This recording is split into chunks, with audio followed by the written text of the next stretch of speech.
Magandang gabi, Luzon, Visayas at Mindanao. Narito na ang nagkakaisa at pinakamalawak na pagbabalita. Sa pangunguna ng Presidential Communications Office na kinabibilangan ng Philippine Information Agency, Philippine News Agency, Presidential Broadcast Service Radyo Pilipinas, IBC at PTV. Ihahatid namin ng mga komprehensibo at mahalagang balita mula sa iba't ibang bahagi ng bansa. Mula sa PTV, ako po si Joshua Garcia. Ito ang Balitang Pambansa. Ngayong gabi sa Balitang Pambansa, 20 pesos na kada kilo ng bigas sisimulan ng ibenta sa Visayas Region sa mga susunod na araw. Mas abot kaya at murang bigas, plano pang palawigin sa iba't ibang lugar sa bansa. Mga mamimili, ikinatuwa ang hatid na mas murang bigas. Agriculture Department at Iloilo City LGU naman, hinikayat ang publiko na tangkilikin ang mga murang produkto sa kadiwa ng Pangulo. Iba't ibang LGUs tumutulong na rin para sa paghahatid ng mas abot kayang pagkain at mga produkto na inaalok sa kadiwa stores. Nationwide feeding program sa mga kabataan, ikinasa ng Social Welfare Department sa Hunyo. Pangulong Ferdinand R. Marcos Jr. at First Lady Liza Araneta Marcos dadalo sa libing ni Pope Francis sa Sabado. National Day of Mourning para sa yumaong Santo Papa, idideklara. At port area sa Misamis Oriental, mas pinalaki ng Marcos administration. Ang nakikita po ninyo ay ang live feed mula sa St. Peter's Basilica kung saan libo-libo ang dumadalaw para magbigay ng huling respeto kay Pope Francis na pumanaw nitong Lunes, oras sa Pilipinas. Inaasahan sa Sabado ang libing ng Santo Papa na dadaluhan ni Pangulong Ferdinand R. Marcos Jr. at First Lady Liza Araneta Marcos. Abangan po ang iba pang detalye kaugnay sa Santo Papa na ihahatid namin sa inyo maya-maya lamang. Samantala, good news dahil mabibili na sa Visayas ang 20 pesos kada kilong bigas at unti-unti itong palalawigin sa buong bansa. Katuparan ito ng pangako ni Pangulong Ferdinand R. Marcos Jr. para maibsan ang gastusin ng pamilyang Pilipino. Ang detalye sa Balitang Pambansa ni Clazel Pardilla ng PTV Manila. Mula sa paglilinis ng kuko, kumukuha ng pambili ng bigas ang manikurista na si Ludilin na may 3 anak. Kailangan ko pa makadalawang tao bago po ako makapagsaing. Kabili ng bigas, tapos pang ulam, minsan kulang pa. Parang sobrang mahal na po kasi ang sinasaing ko po is 60 pesos po kasi yung binibili ko na bigas.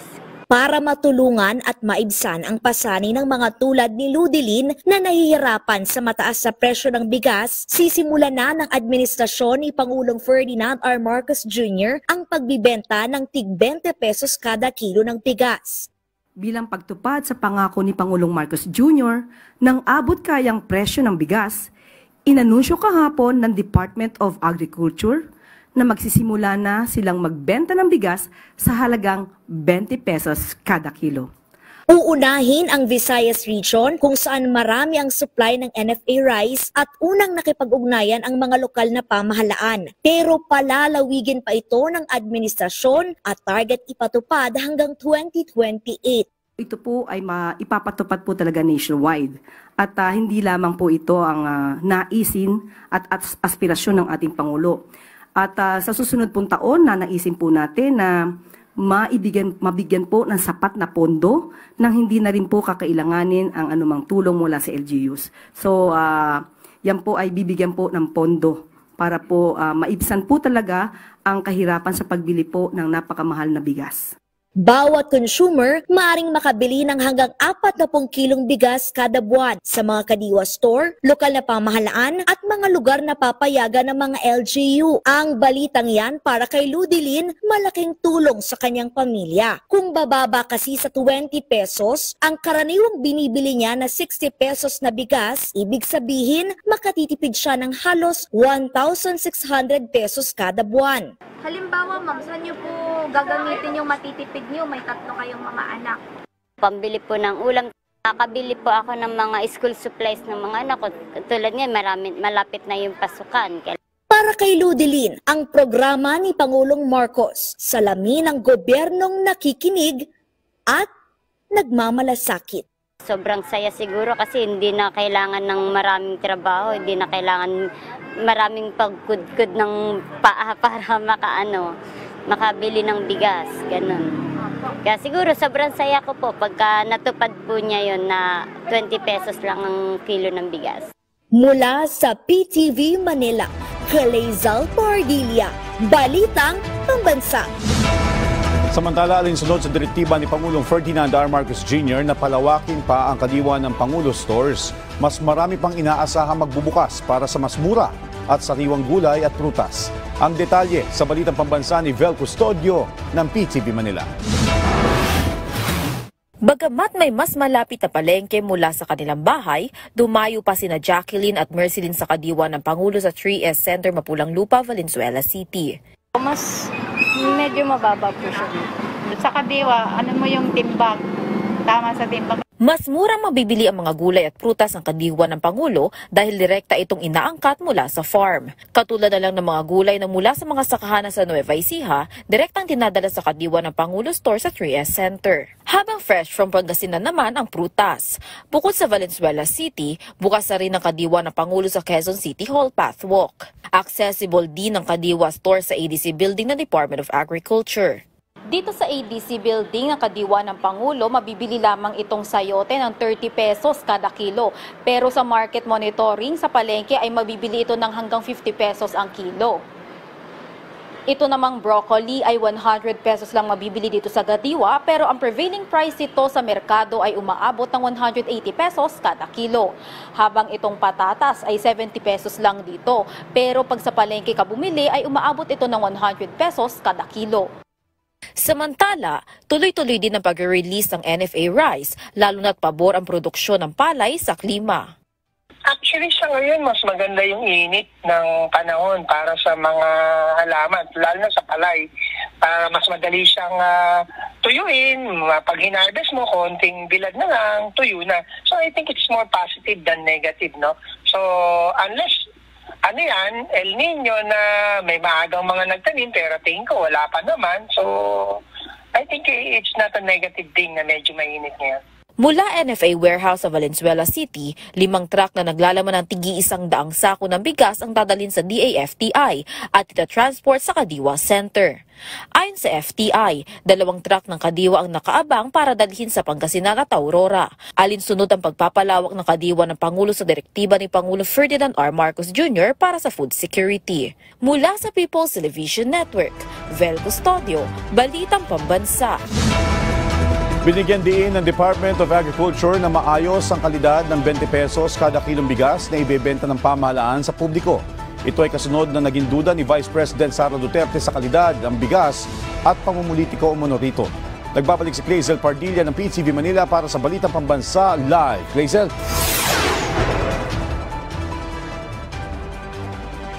Joshua, maayos ang kalidad at hindi pakain sa hayop ang ibibentang tig 20 pesos na bigas ng pamahalaan. Yan ang tiniyak ng Department of Agriculture. Pinalaga ng Department of Agriculture ang duda ni Vice President Sara Duterte na hindi umano pang tao kung hindi at hindi pang hayop ang ibibentang tig 20 pesos na bigas ng ahensya.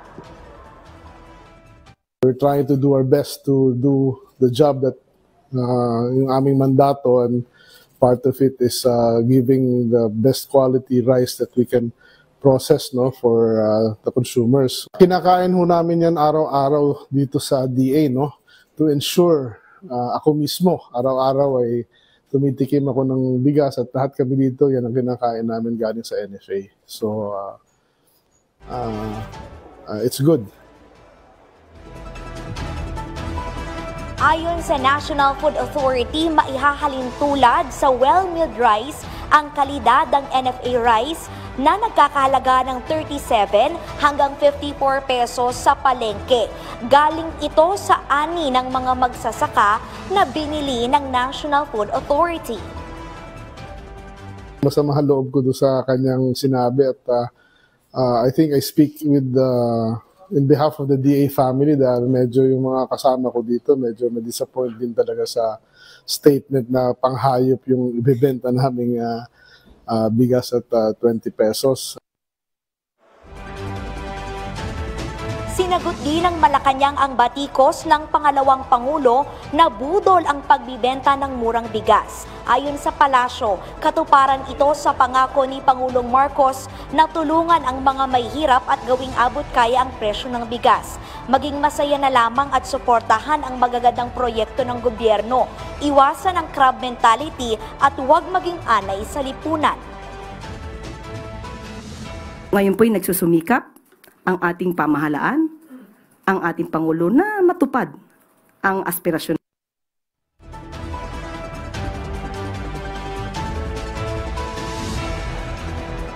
Nilinaw din ng Malacanang na walang halong politika at hindi dapat mabahiran ng politika ang pagbibenta ng 20 pesos na bigas na matagal nang tinatrabaho ng gobyerno. Dapat po, hindi po sila involved. Dapat nga po ang kanilang mga mukha ay hindi makikita sa mga tarpaulin patungkol po dito. Ang pagbebenta po ng bigas sa halagang 20 pesos kada kilo ay para po sa taong bayan, hindi para po sa mga kandidato. Ayon sa Commission on Elections, humingi ng exemption ang DA at NFA sa COMELEC para payagan na maibenta ang murang bigas sa kabila ng election period. Wala naman anyang nakikitang problema ang COMELEC. Hindi naman siguro tumatakbo ang Secretary ng Department of Agriculture o kaya yung mga tauuhan nila sa posisyon. Ngayon po, so basta po sa atin, okay lang po yung gawin. Huwag lang may present nga ng kandidato during the distribution, aktibidad dyan at proyekto ng DA at saka ng NFA. Joshua, maituturing lamang ayon sa COMELEC na vote buying ang pagbibigay ng ayuda kung present ang mga kandidato. Yan na muna ang pinakahuling balita. Balik sa iyo, Joshua. Maraming salamat, Razel Pardilla ng PTV Manila. Samantala, kinutuwa ng mga mamimili ang 20 pesos kada kilo ng bigas na ibebenta ng pamahalaan. Kaya naman ang Agriculture Department at Iloilo City LGU hinikayat ang publiko na tangkilikin ng mga murang produkto sa Kadiwa stores. Ang detalye sa Balitang Pambansa ni Janelle Baclay ng Radyo Pilipinas, Iloilo. Maaga pa lang nakapila na si Kuya Edward sa Kadiwa Store sa Iloilo City Hall. Nabilitaan niya kasi na may murang bigas na ibinibenta rito ang Department of Agriculture. Mas mayo kayo makasave ka sa pagpakalpo sa bugas. Kung regulado kamal. Si Tatay Rolly naman, ikinatuwa ang nalalapit na pagbibenta ng tig 20 pesos na kilo ng bigas sa Visayas. Malaking tulong daw ito lalo na sa mga kapo sa budget gaya niya. Simana, ang aton nga gobyerno mabaligya sang tag 20 pesos kada kilo nga bugas. Anong masiling mo? Kasi mayo gina. Kaya dako ito mabulig sa mga tigado. Oo. Na mahal kung tanong bugas, kaya may barato ka mga option. May pilian ka mo. Mayo na kay sa imo, sa pamilya nyo, paano makabulig? Dako gid mabulig na Oo. Now, ibig sabihin mabakal pa kayo sa tag 60 na nga may tag 20 mo lang. Oh. Bukod sa murang bigas, may mabibili ring mura at mga sariwang gulay at prutas sa Kadiwa. Tampok din dito ang mga produktong tatak Ilonggo ng mga maliliit na negosyante sa lungsod. Layunin ng Kadiwa na makatulong sa mga mamimili, mga magsasaka at maliliit na negosyante sa lungsod. Hinimok naman ng DA at LGU ang publiko na tangkilikin ang mga ibinibentang produkto rito. Mula sa Radyo Pilipinas Iloilo, Janelle Baclay para sa Balitang Pambansa. Pinaghahandaan na ng DSWD ang pagsasagawa ng school feeding program para sa mga mag-aaral sa nalalapit na school year 2025-2026. Ang detalye sa Balitang Pambansa ni Noel Talakay ng PTV Manila. Sa pagbubukas ng pasukan ngayong school year 2025 to 2026, inihahanda na ng Department of Social Welfare and Development o DSWD ang kanilang school feeding program para sa mga batang mag-aaral sa bansa. Mahigit 1.5 million ng mga batang nasa Child Development Centers at Supervised Neighborhood Play ang makikinabang sa supplementary feeding program ng ahensya. Sa programang Bagong Pilipinas ngayon ng PTV, sinabi ng tagapagsalita ng DSWD na si Assistant Secretary Irene Dumlao, sa loob ng 120 days, ang mga bata ay bibigyan ng hot meals at gatas. Sa pagpapatupad ng nasabing programa, ititimbang at susukatin ang tangkad ng isang batang may edad 2 hanggang 5 taong gulang. Ayon kay Dumlao, gagawin ito sa simula at habang ipinatutupad ang feeding program para makita ang magandang epekto nito sa mga bata. Sinabi rin ni Dumlao na whole of government approach ang pagpapatupad ng nasabing programa para matiyak na tuloy-tuloy ang pagpapatupad nito kahit mayroong mga sakuna o kalamidad. In the past 3 years, no, na ini-implement natin itong supplementary feeding program, an average of 73% nung mga undernourished children na na-identify o natupol natin prior to the start of the feeding cycle ay nag-improve po yung kanilang nutrition status after the feeding cycle, which is 120 days. So makikita po natin, naging malaki yung ambag nitong SFP sa pagpapabuti ng kalusugan at nutrisyon ng mga bata na nasa child development centers at mga supervised neighborhood plays. Ayon sa DSWD, ang feeding program ay bahagi ng programa ni Pangulong Ferdinand Marcos Jr. kaugnay sa Zero Hunger at ang budget nito na nakalaan ay mahigit 5.8 billion pesos. Mula sa PTV Manila, Noel Talakay, Balitang Pambansa.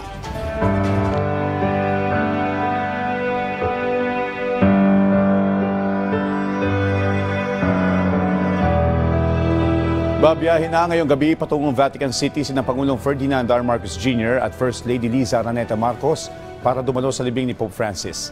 Ang detalye sa Balitang Pambansa ni Kenneth Pasyente ng PTV Manila.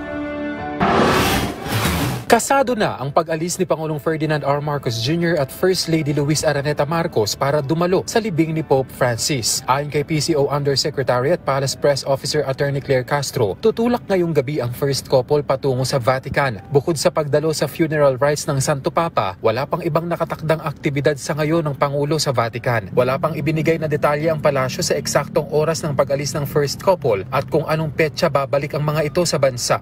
Mamayang gabi po, ang pag-alis po ng first couple. The funeral will be attended by the first couple this Saturday, April 26. Bilang pagbibigay pugay naman sa yumaong Santo Papa, idineklara ni Pangulong Ferdinand R. Marcos Jr. ang National Mourning. Batay sa Proclamation No. 871 na nilagdaan ng Pangulo, marapat lamang nabigyang pugay ang Santo Papa na naging impluwensya sa buong mundo. Ayon sa proklamasyon, ang kautusan ay epektibo agad at magtatagal hanggang sa araw ng libing ni Pope Francis na nakatakda sa Sabado. Bilang bahagi ng paggunita, inaatasan ng lahat ng tanggapan ng pamahalaan, pampribado man o pampubliko, na ibaba sa half-mast ang watawat ng Pilipinas sa buong panahon ng luksa bilang paggalang sa yumaong Santo Papa. Binigyang diin ni Pangulong Marcos Jr. ang kahalagahan ng pamana ni Pope Francis, mga aral na kinakatawan ng pagmamahal, awa at pananampalataya na patuloy na nagbibigay inspirasyon sa sambayan ng Pilipino at sa buong mundo. Una nang nagpahatid ng pakikiramay ang Pangulo sa Simbahang Katolika, kasunod ng pagpanaw ng Santo Papa. Mula PTV Manila, Kenneth Pasyente, Balitang Pambansa. Nakatakdang dumalo sa libing ni Pope Francis sa Sabado ang ilang matataas na lider mula sa iba't ibang panig ng bansa. Kung sino-sino sila, ay alamin natin ang detalye sa Balitang Pambansa ni Bernard Ferrer ng PTV Manila. Inaasa ng pagdalo ng matataas na opisyal mula sa iba't ibang bansa para sa libing ni Pope Francis sa Sabado. Kumpirmadong dadalo sina Pangulong Ferdinand R. Marcos Jr. at First Lady Liza Marcos, US President Donald Trump at First Lady Melania Trump, Argentinian President Javier Milei, French President Emmanuel Macron. Dadalo rin sina Ukrainian President Volodymyr Zelensky, British Prime Minister Keir Starmer, kasama si Prince William bilang kinatawan ni King Charles III, King Felipe VI at Queen Letizia ng Spain, Prince Albert II at Princess Charlene ng Monaco, at UN Secretary General Antonio Guterres. May kiramay din ang mga leader ng European Union, Germany, Poland, Netherlands, Ireland, Hungary, Belgium, Czech Republic, Kosovo, Moldova, Romania, Slovakia, Lithuania, Latvia, Estonia, Austria, Slovenia, Portugal at Brazil. Hindi dadalo si Russian President Vladimir Putin dahil umiiral na warrant of arrest mula sa International Criminal Court kaugnay ng kanyang gera sa Ukraine. Matapos ilibing si Pope Francis ay formal lang sisimula ng conclave ang pagpili ng susunod na pinuno ng simbahang Katolika. Kabilang sa itinuturing na papabile o mga posibleng maging susunod na Santo Papa ay sina Cardinal Luis Antonio Tagle, Pro-Prefect ng Dicastery for Evangelization, Cardinal Pietro Parolin, Vatican Secretary of State. Matunog din ang Latin Patriarch ng Jerusalem, Metropolitan Archbishop ng Esztergom, Budapest, Archbishop ng Bologna, Italy, Archbishop ng Marseille, France, Archbishop ng Luxembourg, Archbishop ng Yangon, Myanmar, Archbishop ng New York, Archbishop ng Kinshasa, Democratic Republic of Congo. Gayon din ang Archbishop, Bishop Emeritus ng Chiclayo, Peru, Archbishop Emeritus ng Cape Coast, Ghana, Bishop ng Stockholm, Sweden, Bishop Emeritus ng Gozo, Malta. Inaasang magmumula sa mga kontinente ng Europa at Asia ang pinakamalaking bilang ng mga kardinal na makikibahagi sa conclave. 3 kardinal ang magsisilbing kinatawan ng Pilipinas na itinuturing bilang isa sa mga bansa na may pinakamaraming Katoliko sa buong mundo.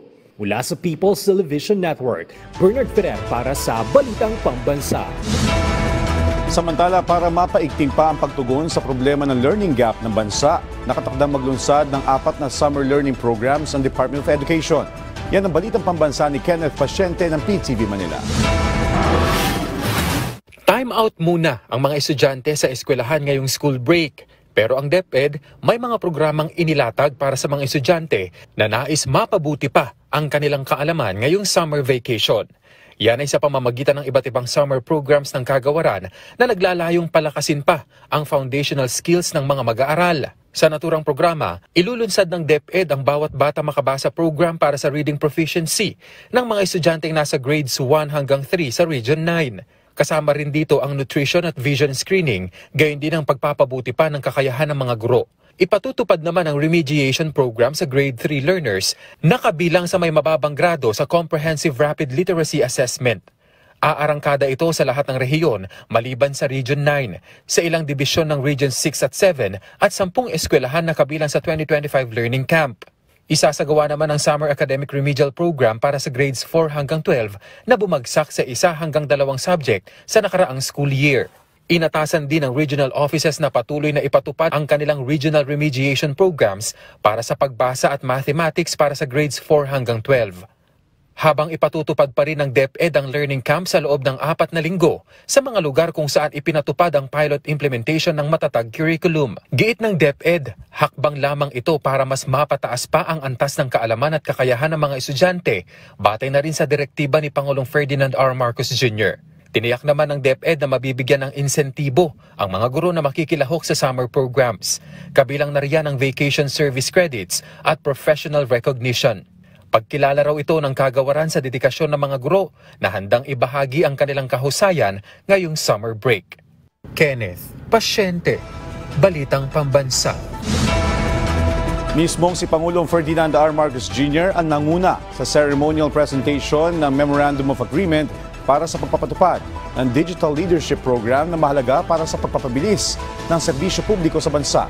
Nagbabalik si Kenneth Pasyente ng PTV Manila para sa Balitang Pambansa. Muling binigyang diin ni Pangulong Ferdinand R. Marcos Jr. ang kahalagahan ng digitalisasyon para sa mas mabilis na serbisyo publiko. Sinabi yan ng Pangulo sa ceremonial presentation ng Memorandum of Agreement para sa pagpapatupad ng Digital Leadership Program na naglalayong pataasin pa ang kasanayan sa digital leadership ng public servants. Magsisilbing daan-anya ito para baguhin na ang mga nakasanayan sa bureaukrasya sa bansa. This collaboration brings us closer to realizing our shared aspiration of building a modernized public sector workforce. It's an opportunity now for us to rethink, to innovate, and serve our people better through technology, very important aspects in this digital age.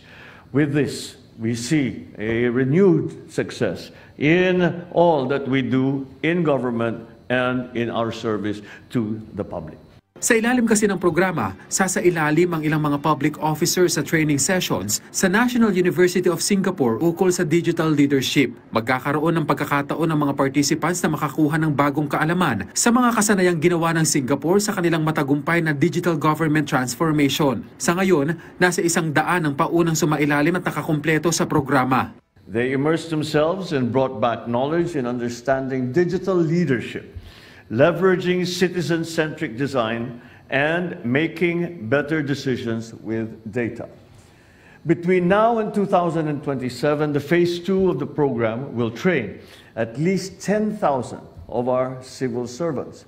Equipped with the necessary skills and a renewed vision for public service, these civil servants will then be catalysts in leading the digital transformation of our bureaucracy from within. Sinabi naman ng CSC na malaking bagay ang kolaborasyong ito ng pamahalaan at ang pribadong sektor, lalo na't maituturing na unang hakbang ito sa itinutulak na digitalisasyon ng administrasyon. We train leaders in government and they will cascade their learning to the other members of the bureaucracy para mas mapabilis yung pag-enable ng bureaucracy, members of the bureaucracy sa digital literacy. Nagpasalamat naman ang ahensya sa suporta ng Pangulo sa inisyatibang ito. Bukod sa CSC at National University of Singapore, kabilang din sa pumirma sa Memorandum of Agreement ang Private Sector Advisory Council, Private Sector Jobs and Skills Corporation at iba pang pribadong grupo. Mula PTV Manila, Kenneth Pasyente, Balitang Pambansa. Suportado ni Pangulong Ferdinand R. Marcos Jr. ang mga plano na buhayin muli ang steel mill industry sa Northern Mindanao. Sa kanyang pulong kasama ang key officials ng Regional Development Council of Northern Mindanao, binigyan diin ng Pangulo ang mahalagang papel ng industriya sa pagpapalakas ng sektor ng industrialisasyon. Gate niya, may mga isinasagawa ng mga pulong sa pagitan ng local at foreign groups para maisakatuparan ang revival ng National Steel Corporation. Aatasan natin ng Pangulo ang Energy Department na pag-aralan ang kakayahan ng Agus Pulangi Hydropower Complex sa Bukidnon na nakapag-supply o makapagsusupply ng kuryente na kailangan ng steel mill. Napag-usapan din sa pulong ang iba pang infrastructure projects sa Mindanao na naglalayong maisulong ang pag-unlad sa rehiyon. Muling dumistansya ang palasyo kaugnay ng impeachment case ni Vice President Sara Duterte. Sinabi ni PCO Undersecretary at Palace Press Officer Attorney Claire Castro, wala sa kamay ng Pangulo ang naturang usapin kaya't marapat lang anyang ipaubaya na ito sa Senado. Kung ang issue ng intelligence funds ang magiging basihan ng impeachment ni VP Sara, naniniwala ang Malacanang na hindi ito maaapektuhan ang Pangulo dahil hindi naman daw nakatanggap ang Office of the President ng Audit Observation Memorandum o Notice of Disallowance mula sa Commission on Audit. Dagdag pa niya na kung kumpiyansa man ang panig ng bise na may papanalo nila ang kaso, ay karapatan naman nila ito. Nakatakdang gumulong ang impeachment trial ni VP Sara sa July 30, oras na magbalik sesyon na ang Senado. Wala po sa kamay ngayon ng Pangulo ang patungkol po sa impeachment trial. Kung ano po ang magaganap dito, nasa kamay na po ito ng Senado. Para matiyak na magiging mapayapa ang Hatol ng Bayan 2025, nagpadala ng karagdagang mga pulis ang Police Regional Office 5 sa Masbate. Ang detalye sa Balitang Pambansa ni Gary Carillo ng Radyo Pilipinas Albay. Nagpadala ng karagdagang puwersa ang Police Regional Office 5 sa Masbate. Itinuturing kasi na priority area ang lalawigan dahil sa mga naitalang election-related incident sa mga nakaraang halalan. Pero paliwanag ng PRO 5, walang dapat ipangamba ang publiko dahil nais lamang nila na matiyak na magiging maayos at mapayapa ang Hatol ng Bayan 2025. Ating mga tropa na pupunta sa Masbate to augment the security forces natin doon. Ang number one guidance natin is to serve with professionalism, to serve with integrity, and to protect the welfare of our people in Masbate. Dahil sa 100 tauhan na ipinadala ng PRO 5, mababantayan na ng Masbate Police Provincial Office ang lahat ng barangay sa probinsya. Bukod dito, mas matututukan din ng Masbate Police ang pagpapanatili ng kaayusan sa mga komunidad. Napakalaking tulong po kasi unang-una, yung pwersa ng Masbate Police Provincial Office hindi kaya i-cover lahat ng barangay para lagyan ng police during election. Isa yun po yung requirement sa atin na kailangan bawat barangay meron po nakadeploy na police. Pagtitiyak ng PRO5, sumailalim sa oryentasyon at briefing ang mga pulis na idineploy nila sa lalawigan para sa mas maayos na serbisyo publiko. Inaasahang ding magpapadala pa ng karagdagang puwersa ang PNP sa iba pang probinsya sa rehiyon sa mga darating na araw. Mula sa Radyo Pilipinas Albay, Gary Carl Garillo para sa Balitang Pambansa. Bayan, abangan sa darating na Sabado ang special coverage ng inyong pambansang network ang PTV sa paghahatid sa huling hantungan kay Pope Francis.